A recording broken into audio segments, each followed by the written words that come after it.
Hello and welcome to the TheBrickShack.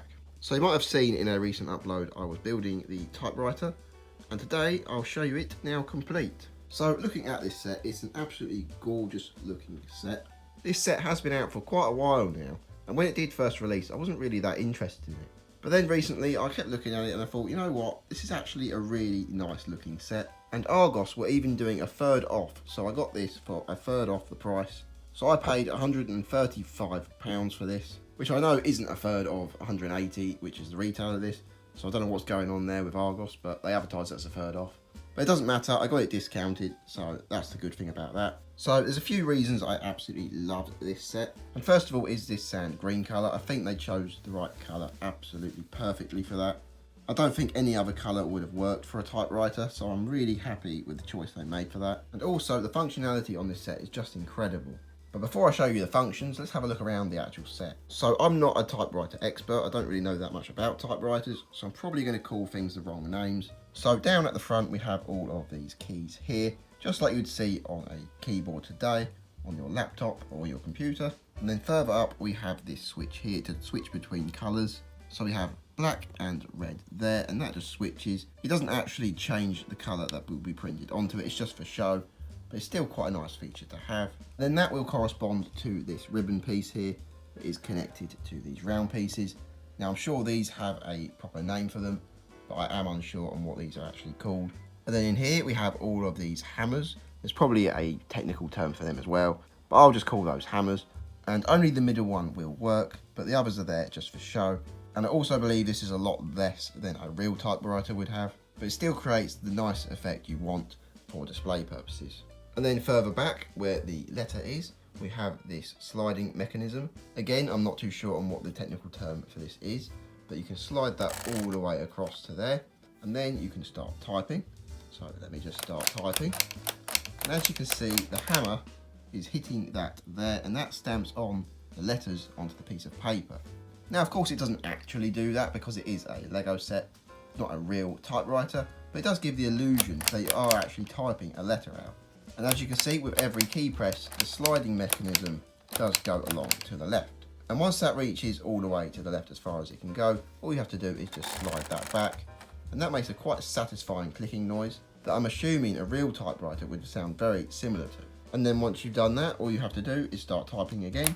Any letters you want, it does not matter, they all work, apart from the shift keys. They're just there for show, they don't actually do anything. And then again, all you have to do is just slide it back once it reaches the end, and then you can start typing again. Now, for display purposes, I like to keep it left in the centre. And I would show you how you fit the letter into there, but it really was quite a faff to get in.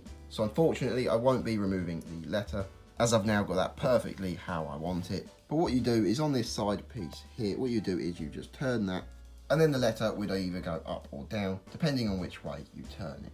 So then for the back, we have this serial number here. And then on the front, we have a sticker that says System, which I'm assuming would be Lego's sort of brand for this typewriter. And then looking from above, if you look carefully, you can see a bit of the mechanism in there. And building this set was really quite a joy to build. The mechanism inside is really well done, and they really did use some clever techniques for that. And also about 50% of this set is Technic on the inside. So if you're looking for a set that has a good mix between system bricks and Technic bricks, I think this will probably be the set for you. And that's also something I'd love to see more often. Normally you either get a full system build or you get a full Technic build that uses very few system bricks. I'd love to see more builds like this where you get about 50-50 ratio between Technic and system, as I really did find this quite an engaging, fun build. Now, like any Lego set, there are a few things I'm going to have to nitpick on. So first of all, if we come to this side here, you can see these 4 green axles, and unfortunately they are not flush with the side of the typewriter. So you might be thinking, well, the opposite side is obviously pushed in too far. Well, as you can see, most of these here are almost flush, and I rebuilt that part of the typewriter twice, and I just can't get them to sit flush. So unfortunately, that's just something I'm going to have to live with. And then another thing that is quite annoying to have to deal with is these keys here. So what's wrong with these keys? Well, the keys, if you press them a lot, eventually the keys will turn like this, and then that just doesn't look good. So you have to keep going and resetting it so they're all straight and all in line. But that's not really such a big deal, as you're only ever going to type the keys when you're showing friends and family. and then it will most likely be left on display, being left alone. And then one more thing I want to point out is the hammer piece here that moves when you type. As you can see, the other hammer pieces on the sides have this chrome tile on them. Now, I don't know why they left the studs showing on this. It does look a little bit unfinished. I would have liked a chrome 1x2 tile on top of that. But other than those three little things that I'm nitpicking at, this really is an amazing set. This was a really fun and engaging build. This is one of the most fun LEGO sets and the most engaging builds I've had in a long time from LEGO. Now, that's not to say that other LEGO sets aren't as good. I love building absolutely any LEGO set, but this one, the mix of 50-50 between Technic and system, was really such a unique thing, and I really would love to see more builds like that, especially sets with functions that don't require any motors or battery packs. I'd also like to point out it does come with this book here that gives you all sorts of different letters to put into the typewriter. Now, because I am English, I did put the English letter in there. If we come over to this book here, I believe there is 43 different languages in here to choose from. And as it does say here, you do really have to be quite careful when you tear these letters off, as you do only get one of each language. So if you do rip it, then that is quite unfortunate for you. So what I would advise doing if you're a bit worried about it being damaged is I would probably photocopy these, just so you have a few spare.